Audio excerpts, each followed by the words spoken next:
Aujourd'hui, je voulais un peu partager sur l'adoration et sur la louange. Et l'une des raisons, parce que tout ce que l'on fait, normalement, ça doit être fait dans le but d'édifier. Et si ça n'édifie pas, je vois pas l'intérêt de partager quelque chose. Mais l'une des raisons pour lesquelles je fais, en fait, je partage par rapport à ça, c'est parce que l'adoration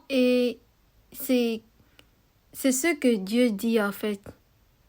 C'est ce qu'il dit qu'il veut, que le Père recherche, si je peux dire avec les mots justes. C'est ce que le Père recherche, des adorateurs qui l'adorent en esprit et en vérité. Et quand on va dans Jean 4, lorsque le Seigneur s'adresse à la femme samaritaine, il dit que le Père... je vais lire ce passage-là, Jean 4.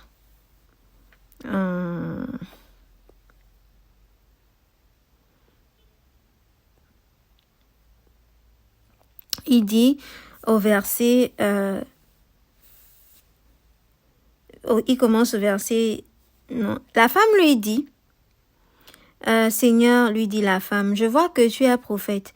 Nos pères ont adoré sur cette montagne et vous dites-vous que le lieu où il faut adorer est à Jérusalem. Donc, on voit bien que avant, l'adoration se faisait à un lieu. Il fallait aller à un lieu spécifique, en fait, pour adorer Dieu, pour que notre adoration soit vraiment agréée par Dieu. Et c'était à Jérusalem.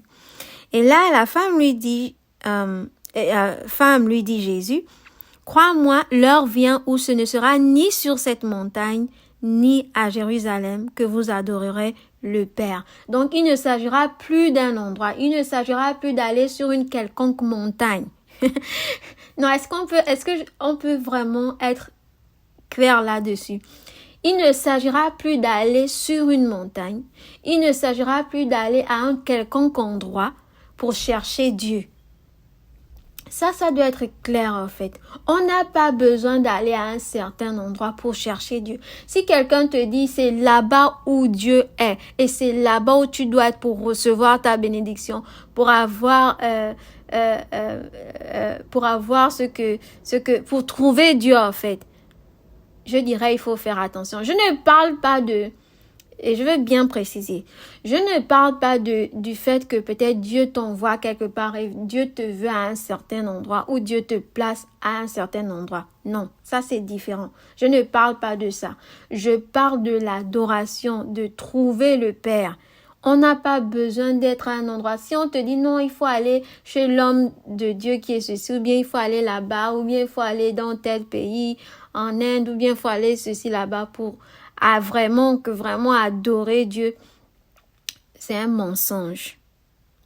C'est un mensonge. Et là, il dit ça bien. C'est le Seigneur qui dit. Ce n'est pas moi qui dis. C'est clair là, écrit. C'est écrit clairement que le Seigneur Jésus lui-même, il dit ceci. Crois-moi, toi qui m'écoutes. L'heure vient où ce ne sera ni sur cette montagne, ni à Jérusalem que vous adorerez le Père. Vous adorez ce que vous ne connaissez pas. Donc, il y a déjà un. Il ne dit pas à la femme que il dit déjà que il y aura plus un endroit spécifique. Il ne s'agira plus de Jérusalem. Mais il précise encore autre chose, c'est que ils adorent ce qu'ils ne connaissent pas. Donc, les Samaritains adoraient un Dieu qu'ils ne connaissaient même pas. Combien d'entre nous aujourd'hui adorons un Dieu que nous ne connaissons pas? Donc, voici ça déjà. Et il dit, vous adorez ce que vous ne connaissez pas. Nous adorons ce que nous connaissons, car le salut vient des Juifs. Donc, je ne vais pas commenter sur ça. Mais l'heure vient, verset 23, l'heure vient et elle est déjà venue où les vrais adorateurs adoreront le Père en esprit et en vérité, car ce sont là les adorateurs que le Père demande. Dieu est esprit et il faut que ceux qui l'adorent en esprit et en vérité. Donc il dit, mais l'heure vient et elle est déjà venue. Quand Jésus parlait, donc on est déjà dans l'heure là. Parce qu'il disait en ce temps-là, il disait, elle est déjà venue. Donc nous sommes là-dedans. où les vrais adorateurs adoreront le Père en esprit et en vérité, car ce sont là les adorateurs que le Père demande. C'est ce que Dieu veut. Il ne veut pas seulement des adorateurs, mais il veut des adorateurs qui le connaissent, qui l'adorent en esprit et en vérité. On ne peut pas adorer le Seigneur en esprit et en vérité. On ne peut pas adorer sans le connaître. Et les Samaritains, et cette femme samaritaine peut-être, elle pensait adorer le Seigneur. Mais elle ne l'adorait pas parce qu'elle ne le connaissait pas. Mais quand on connaît le Seigneur, on peut mieux l'adorer. L'adoration, ce n'est pas le fait de chanter tout doucement, voilà. C'est pas ça. L'adoration, ce n'est pas ça. Chanter doucement, c'est tout simplement je peux dire, c'est un genre, c'est un rythme. Ça n'a rien à voir avec, voici ça l'adoration. Bon, on appelle ça adoration peut-être par abus de langage, mais sinon l'adoration va au-delà de ça. L'adoration, quand on parle de la louange fait partie de notre adoration. La louange est l'une des expressions de notre adoration. On peut adorer le Seigneur par la louange. On peut l'adorer par la prière. On peut l'adorer même aussi en se prosternant devant lui. Et on voit bien ça dans le livre de Job où on parle de comment, lorsqu'il a perdu, quand on est venu l'annoncer, tout ça, il est allé adorer, il s'est prosterné. Donc, l'adoration aussi, normalement, je pourrais dire que il y a beaucoup de choses qui font partie de l'adoration. On peut adorer par nos chants, la louange. Donc voilà, qu'on chante d'une manière lente ou qu'on chante d'une manière rapide, avec un rythme assez dansant, on est en train d'adorer en fait. Donc faut pas qu'on pense que parce que par exemple je suis en train de chanter une louange qui est assez dansante, assez rythmique, que je ne suis pas en train d'adorer, je suis en train d'adorer. Et si on retourne même à l'Exode, on voit bien que Myriam, après avoir traversé la mer, lorsque le Seigneur a divisé les eaux, elle a pris son tambour, la sœur de Moïse, et ils ont commencé à chanter. C'était pas des chants doux, c'était certainement des chants de réjouissance, des chants dansants. On nous parle du roi David qui a dansé au point où sa femme l'a même méprisé dans son cœur. Alors que lui, qu'est-ce qu'il est en train de faire? Il est en train d'adorer son Dieu. Il est en train de l'adorer en dansant. On peut adorer en dansant. On peut adorer, On peut être en train de chanter une louange assez rythmique, mais on est en train d'adorer. L'adoration, c'est ce qui en fait, je dirais l'adoration, c'est une vie. C'est une vie, en fait. L'adoration, c'est une vie, vraiment. Et quand on voit même, c'est offrir sa vie, c'est se donner, en fait. L'adoration, ça ne commence pas... Ce n'est pas d'abord les choses extérieures que nous sommes en train de faire. Les choses extérieures que nous sommes en train de faire, louer, chanter, se prosterner, je dis louer, chanter, bon. Louer, se prosterner, lever nos mains vers le ciel, s'agenouiller, donner sa vie, voilà, donner sa vie, faire du bien. On peut faire du bien en rendant service, on peut faire du bien en étant libéral, voilà. On est en train de donner sa vie. Mais toutes ces choses-là, en fait, ça découle d'abord de quoi? De l'humilité de notre cœur. L'adoration commence dans notre cœur. Ça commence dans notre cœur. Si notre cœur n'est pas abaissé devant le Seigneur, véritablement, on peut pas l'adorer. On peut pas faire ces choses. Normalement, toutes ces bonnes choses, toutes ces bonnes œuvres louées, ça doit découler. C'est le résultat, en fait, d'un cœur qui est humble, qui est humilié devant le Seigneur. C'est le résultat d'un cœur qui se soumet, qui obéit. Un cœur obéissant devant le Seigneur. Tant que notre cœur n'est pas déjà abaissé devant le Seigneur, on ne peut pas vraiment... Ce qui sort de là ne peut pas être comme de l'or. Ça peut pas être... ça ne peut pas vraiment, voilà quoi, c'est pas vrai. Parce que ça vient pas d'un cœur vrai, ça ne vient pas d'un cœur qui est humble, ça ne vient pas d'un cœur qui est contrit, ça ne vient pas d'un cœur qui s'humilie, qui est obéissant. Et c'est ça, c'est de là, le cœur.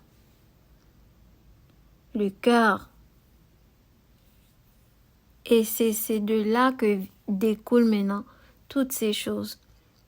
Mais il faut que notre cœur soit un cœur qui est entre les mains du Seigneur. Il faut qu'on donne, comme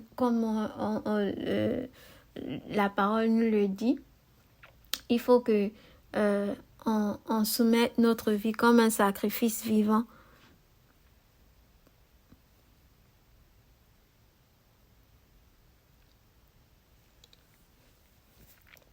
Romains 12, 1 qui dit que « Je vous exhorte donc, frères, par les compassions de Dieu, à offrir vos corps comme un sacrifice vivant, saint, agréable à Dieu, ce qui sera de votre part un culte raisonnable. » Donc, voici, en fait, ça commence dans le cœur. C'est pourquoi c'est pourquoi, en fait, plus que autre chose, on a besoin de connaître Jésus. On a besoin de connaître qui est-ce que nous sommes en train de suivre. On a besoin d'être des disciples parce que l'adorateur est un disciple. L'adorateur est celui-là qui apprend. L'adorateur, c'est celui-là qui connaît son maître. C'est ça. Un adorateur est un disciple. Un adorateur, il connaît son maître. On ne peut pas adorer le Père sans le connaître, sans connaître le Fils. On ne peut pas adorer le Père sans connaître le Fils. On ne peut pas. On a besoin de connaître Jésus pour mieux adorer le Père. Et c'est vraiment important que on ne limite pas seulement l'adoration à une chanson douce. C'est minimum, ça c'est vraiment très bas. L'adoration n'est pas seulement une chanson douce. L'adoration, c'est plus que ça. C'est une vie. C'est toute une vie. C'est une vie entière qui est entre les mains, qui est donnée.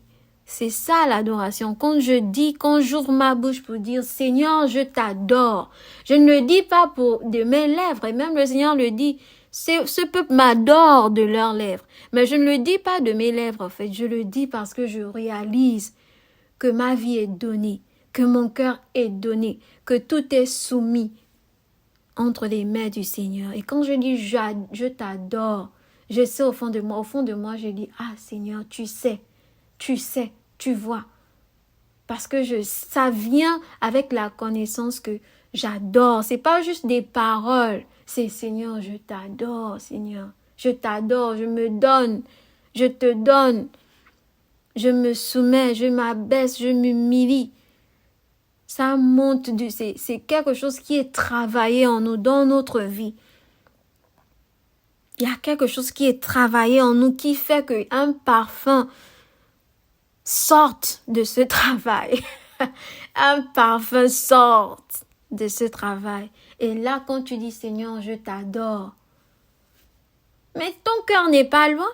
Ton cœur est là, humble, devant le Seigneur, humilié, brisé devant le Seigneur. Et tu dis, je t'adore, Seigneur, je te loue, je te bénis, je t'adore. Mais tu ne dis pas ça de lèvres parce que même ta vie, tout ce qui est dans ta vie est soumise entre les mains du Seigneur. Donc tu sais que ça, ce que je suis en train de dire, j'adore le Seigneur là. Adorer. Ça. C'est-à-dire que je suis dévouée. C'est dévoué. Devoted. Je suis soumise. Voilà. Et c'est ça vraiment c'est l'adoration, c'est ça. Oui, on peut parler, en louant, on adore. Louer, c'est dire des merveilles du Seigneur, c'est parler du Seigneur, c'est parler de sa grandeur, c'est se souvenir de ce qu'il a fait, c'est témoigner. Je peux même être en train de parler seulement, mais en parlant là, je suis en train de louer le Seigneur. Je peux être en train de faire une mélodie, mais je suis en train de louer le Seigneur. Parce que je témoigne de ses bienfaits, je parle de lui, je glorifie son nom. J'élève son nom par ce qu'il a fait, en témoignant de ce qu'il a fait, en témoignant de qui il est. On loue le Seigneur. Et on le voit bien dans les psaumes, on le voit dans les derniers psaumes, on parle beaucoup de la louange. La louange. Et ça, c'est important. La louange fait partie de l'adoration. Le fait de donner ma vie fait partie de l'adoration. Le fait que je me prosterne, je m'humilie, je soulève mes mains pour chanter sa fidélité, pour vraiment dire oui Seigneur, ça c'est mon signe pour dire que tu es bon, tu es merveilleux. Tout ça, c'est ça fait partie de l'adoration, mais ça ne se limite pas à ça. C'est le cœur d'abord. Le cœur. Le cœur, c'est de là. C'est du cœur que viennent les mauvaises pensées. C'est du cœur. C'est du cœur. Garde ton cœur plus que toute autre chose. C'est du cœur que viennent les mauvaises pensées. C'est du cœur. C'est du cœur. Quand le Seigneur nous parle du bon trésor, du mauvais trésor, on peut avoir un mauvais trésor dans nos cœurs. C'est du cœur. Et c'est de là, en fait, tu peux voir quelqu'un qui n'a pas la plus belle voix du monde. Mais quand la personne se met seulement là, devant le Seigneur, parce que son cœur est pur, ne retient personne. Et c'est ça, le combat. Il faut garder son cœur. Il faut garder son cœur. Il faut savoir adorer, il faut connaître comment adorer le Père en esprit, en vérité. Pour connaître, il faut passer du temps avec le Seigneur. Il faut connaître Jésus, tout simplement. Il faut connaître Jésus. Et qui mieux que le Saint-Esprit que peut nous parler de Jésus, nous montrer comment marcher comme lui, nous dire. Et c'est ça dont on a besoin. On a besoin d'adorer le Père en esprit et en vérité. Il ne s'agit plus d'une montagne, il ne s'agit plus d'aller à Jérusalem. Voilà. Il ne s'agit plus d'aller faire une bise à une croix quelconque. Il ne s'agit plus de ça. Il s'agit d'un cœur qui s'abaisse, qui s'humilie devant le Seigneur, qui se donne, qui soumet sa vie. C'est de ça qu'il s'agit maintenant.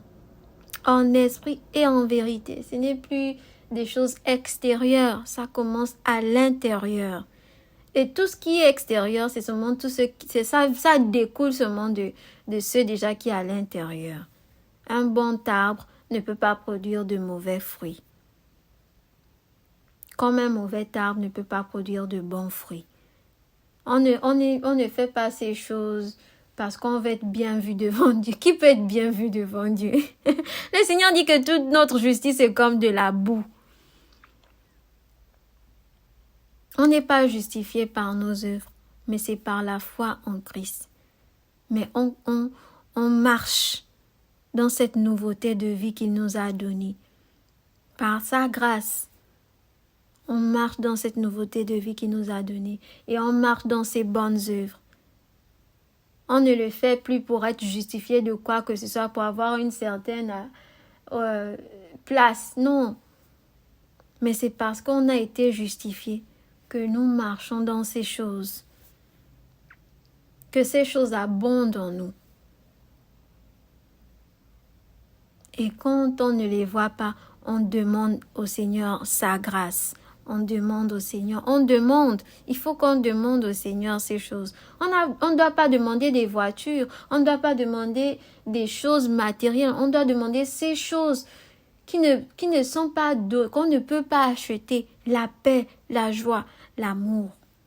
On a besoin que ces choses abondent en nous. On doit grandir dans ces choses. On ne peut pas dire que j'ai déjà toute la paix, j'ai déjà toute la patience, tout l'amour. Mais on doit grandir dans ces choses. On n'est pas arrivé.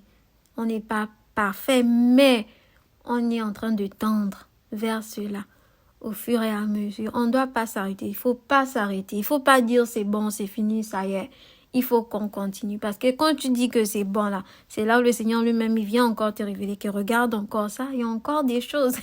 Il y a encore des choses. Allons, on continue, on continue, on continue. Donc, je voulais seulement partager sur ça, l'adoration. Et ça, on peut prendre ça dans le compte de l'heure de la vérité. Parce que l'adoration n'est pas juste une musique douce, non. C'est pas ça l'adoration. L'adoration va au-delà de ça. C'est une vie consacrée. C'est une vie qui est donnée. C'est une vie qui est donnée. Elle est vraiment donnée. Et ça, peut-être on pourra parler parce que la vie qui est donnée, c'est pas seulement une vie qui va à l'église tout le temps, aux réunions de prière, à tous les meetings, je dis même les meetings,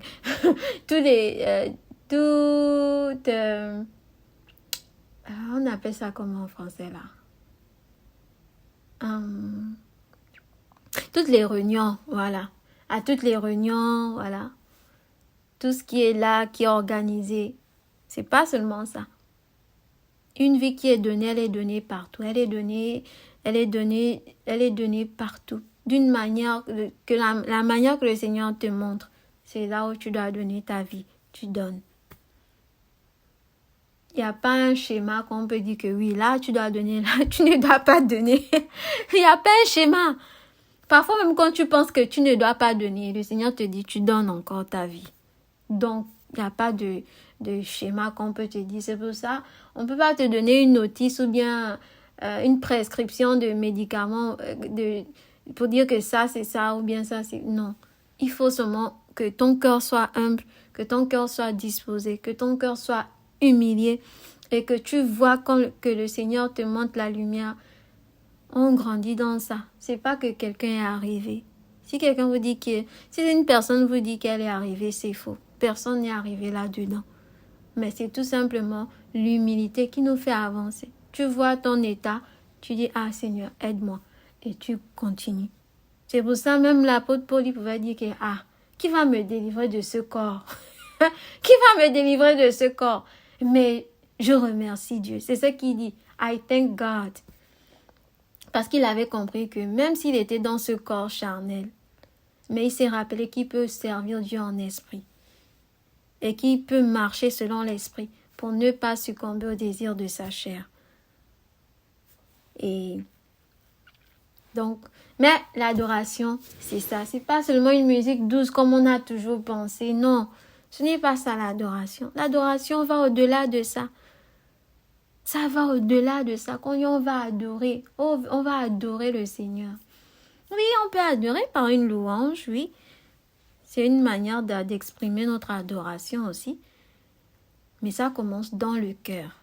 C'est une vie déjà qui sait qu'elle est donnée. Donc, c'est ça. Par abus de langage, oui, on dit souvent, on va adorer, on va adorer. Il n'y a pas de souci par abus de langage. Mais il faut qu'on comprenne c'est quoi l'adoration. Pourquoi on ne se limite pas à, oh là, j'adore. Oh, j'adore. Non. Il faut qu'on sache que non. L'adoration déjà, ça vient. Est-ce que si mon cœur déjà n'est pas humilié devant le Seigneur, si mon cœur n'est pas obéissant, tout ce que je peux chanter, les musiques douces, tout ça, je peux pas. Ça commence dans le cœur. Ça commence là. Et c'est de là maintenant que toutes ces choses vont voilà, ça va couler, ça va couler, ça va découler de ce cœur-là. Les bonnes choses vont sortir le bon trésor va sortir du cœur. Donc, faut pas qu'on fasse semblant. Faut pas qu'on adore le Seigneur de nos lèvres. Faut qu'on soit honnête, faut qu'on soit sincère. Et il faut qu'on cherche vraiment à connaître qui est ce Dieu que nous adorons. Parce qu'on ne peut pas prétendre être un adorateur si déjà on ne le connaît pas. Et le connaître, c'est toute la vie. Ça nous prendra l'éternité pour connaître. Ça nous prendra l'éternité. Mais le peu que le Seigneur nous donne de voir, de connaître de lui, ça, on doit prendre ça déjà. Et c'est de là, c'est dans le cœur là.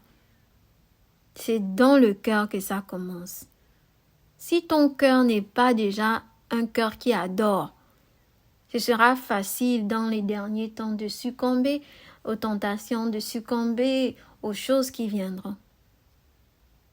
Parce que ceux qui vont adorer la bête, c'est ceux-là qui n'auront pas connu la vraie adoration. C'est ceux-là qui ne seront pas des adorateurs. Mais quand tu sauras, quand tu es un adorateur, tu connais, tu sais que non. Ça, c'est pas ce culte-là, je ne peux pas le rendre. Parce que je sais que mon cœur, ton cœur est déjà humilié déjà devant le Seigneur. Ton cœur est déjà pris par le Seigneur. Qu'est-ce qu'il peut encore? Quand ton cœur est déjà pris, il est pris. Qu'est-ce qu'il peut encore? Il est pris. Il est pris. Mais ça prend du temps pour que tu sois vraiment immersé. Je ne sais même pas c'est quoi le mot. Mais c'est là. C'est ce que le Père demande des adorateurs. Des adorateurs qui ne cherchent rien d'autre que d'adorer le Père. On dit c'est pas autre chose qu'ils adorent. Les adorateurs n'adorent pas autre chose. Ils adorent le Père. Et c'est là. On n'adore pas autre chose. On n'adore pas la chanson. On n'adore pas l'adoration. On adore le Père.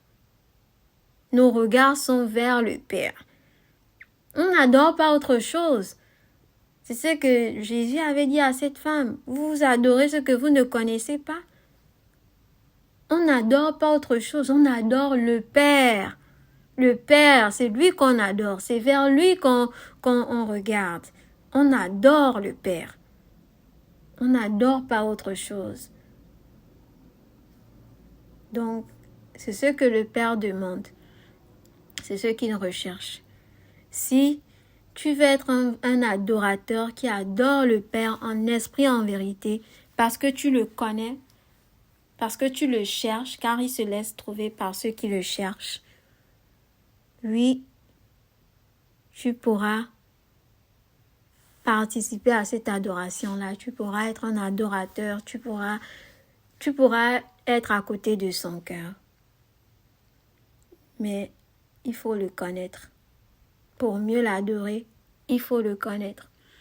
Il faut connaître Jésus. Et on ne vient pas adorer parce que on cherche quelque chose. On vient l'adorer parce qu'il est digne d'être adoré. On vient l'adorer parce que c'est lui qui mérite la gloire. Il n'y a que lui. On jette nos couronnes, on jette tout.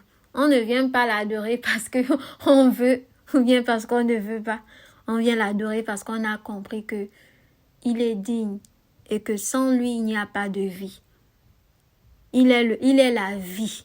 Il est la vie. Quand le Seigneur dit que je suis le chemin, la vérité et la vie là, il est la vie. Sans lui, aucun être n'a de vie. Tu ne peux pas. Quand tu es un adorateur, tu comprends que sans le Seigneur, tu n'as pas de vie. Sans le Seigneur, tu n'as pas de vie.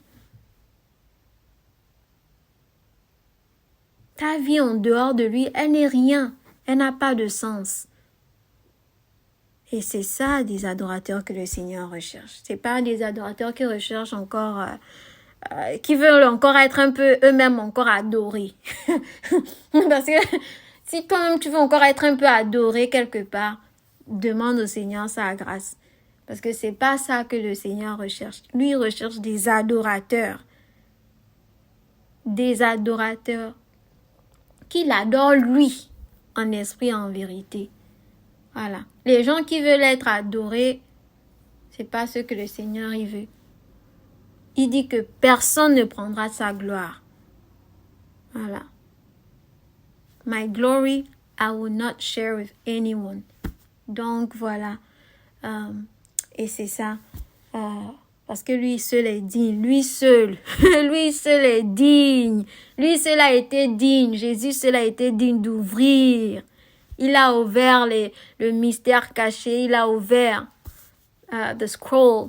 Il a ouvert les sept sceaux. En tout cas, que le Seigneur soit béni. Et ce que je veux vraiment dire, c'est pourquoi je partage ça. Parce que c'est important qu'on comprenne en fait que on ne doit pas limiter l'adoration à une chanson douce. C'est pas bon. Il faut qu'on comprenne c'est quoi l'adoration et on ne peut pas seulement se dire comme ça que non, moi je suis un adorateur, je suis une adoratrice. Ah ouais, c'est là. Oh oui, elle adore le Seigneur. Ah oui, quand elle chante vraiment, oui, j'ai des frissons et tout ça. Ah, c'est pas mauvais, mais c'est pas ça qui fait un adorateur. Il y a une vie quelque part, ce que la personne transmet. La vie, la paix, la joie, l'édification de ton âme, de ton esprit, c'est pas seulement te sentir bien. La vérité, quelque chose qui t'emmène à aller chercher le Seigneur, pas aller chercher encore cette personne, mais à chercher le Seigneur, à voir que non, je me suis éloignée du Seigneur.